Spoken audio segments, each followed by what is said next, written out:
Ever wondered what would happen if we drilled straight through the Earth and dropped a stone down the hole?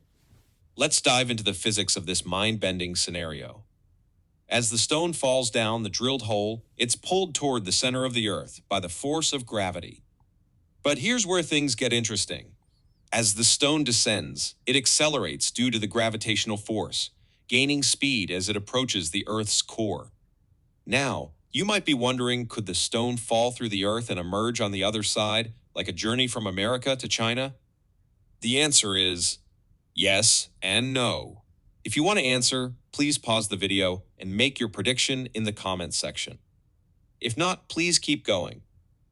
Well, while the stone would indeed travel toward the Earth's center, it wouldn't make it to the other side. Here's why. As the stone approaches the Earth's core, its velocity reaches a maximum. But beyond this point, it starts to decelerate, gradually slowing down as it nears the opposite side. Eventually, the stone comes to a stop at the Earth's center, unable to travel any further.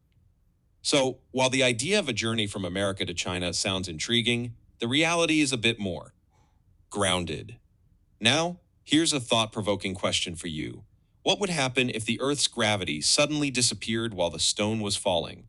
Share your thoughts in the comments below. Keep exploring, keep wondering. Thanks for joining us on this gravity-defying adventure. Until next time, stay curious.